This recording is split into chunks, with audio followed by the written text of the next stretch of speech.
My name is Alma. I'm here with Ms. Rodriguez. Hi, I'm Dusty, and I'm here with Mr. Bradley. Mrs. Farrelly. Miss Morgan. David Washman. Mrs. Karn. Mr. Sheehan. Jack Martin. Can you describe your journey from high school to today?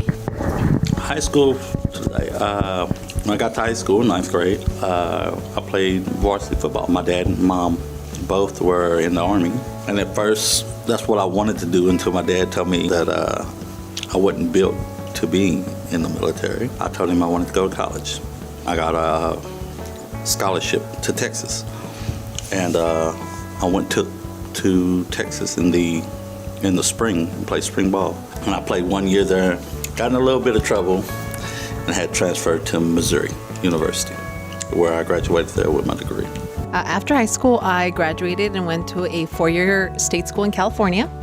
I got a bachelor's degree in communication disorders, and then I got my master's degree right after that from a school in California as well in special education with an emphasis on deaf studies. And after that, I became a speech therapist. Then I became an administrator. I went to Texas Tech University and studied business, and then I switched my major to education. And then I went to art school in London, England, and studied there and lived abroad for 14 years. So my journey was after high school, I went to college. I went to the University of North Texas. I graduated with a Bachelor of Arts and Science degree, major in general studies and a double minor in journalism and political science. I had over 20 years of experience in financial services, and I decided that I wanted more out of my life and something more rewarding, so I became a teacher. After high school, actually I worked at McDonald's when I was in high school from my sophomore to my senior year. I ran track, so I went to Grambling State University, which is a HBCU. In Grambling, Louisiana. I had a partial track scholarship.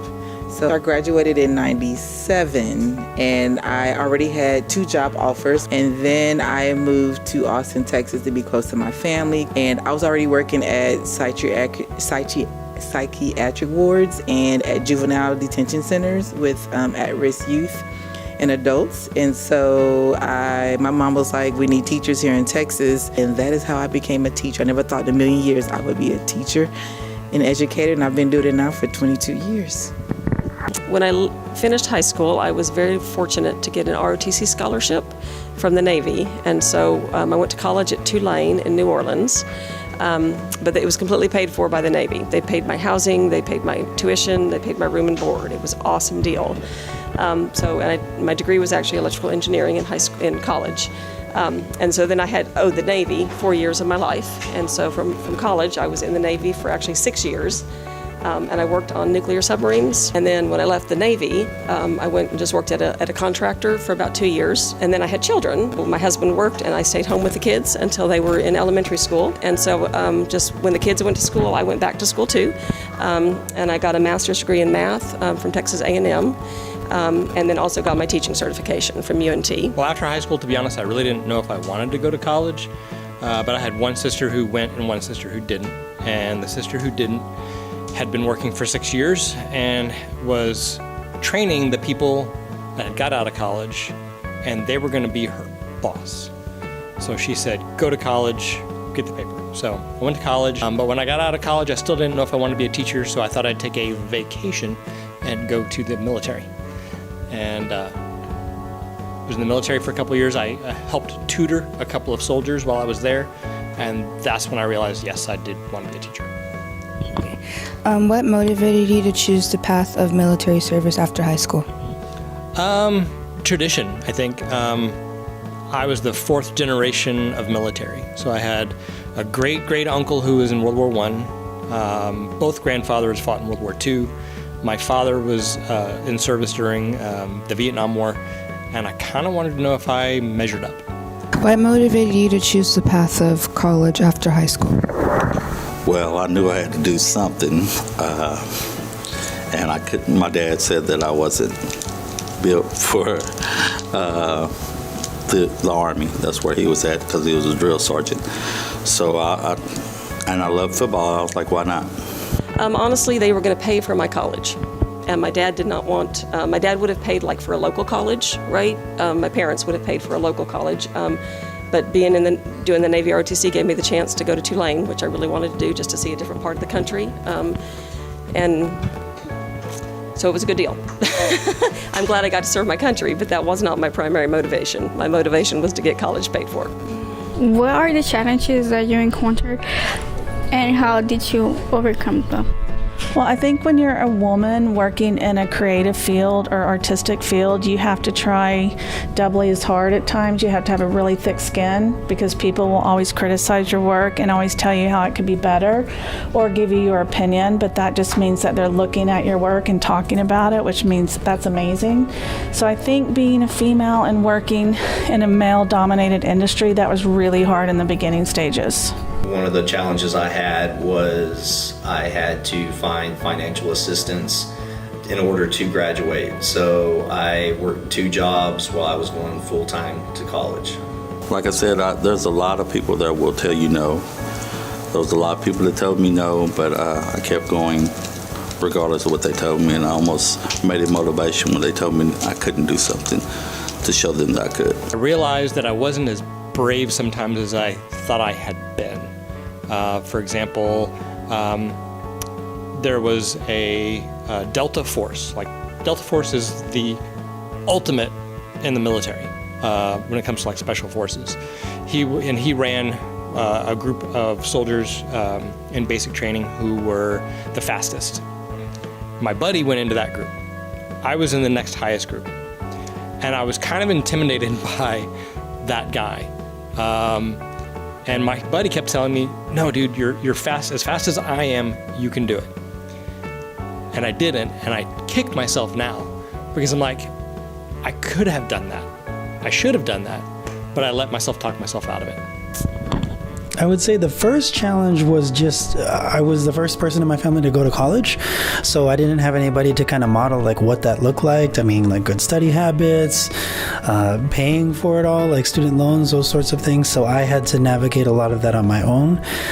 But then over time, I got better about asking for help and finding other people who had walked those same journey and learning from them. And I feel that I still do that well today. Is like when I don't know, there's always more to be learned. You know what I mean? You're never like an expert in something. Both for engineering curriculum, electrical engineering, and for the Navy, I was one of very few women. But my parents just taught me to be very self-sufficient. The fact that I went from a very diverse area in Illinois to nothing but, all of us African-American students. So that was very different for me, the diversity. So getting used to that part of it. Challenges also was trying to do my work. The coursework in college is a lot harder than high school. So having to manage going to work and going to track practice and trying to live, and when I moved off campus to pay bills. So trying to do all that and be a student. So that was very hard to kind of, balance all of that. What is one experience from your time in college that has been the most valuable to you? That's a good question. I didn't read that one. I guess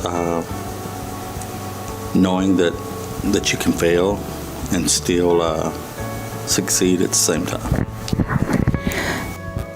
Learning about different people and different demographics. I grew up in Texas and I went to school in Louisiana, but I met people from Michigan and Florida and California and everywhere in between.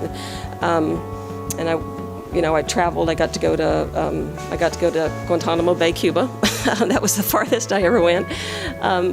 But I got to go to Florida, and I got to go to Pennsylvania, and I got to go to Maine, and I got to go to California, and just meet different people with different backgrounds, very different backgrounds than mine. When I went into the military, I was pretty physically fit. I was a bodybuilder. I had no problem with the physical aspect.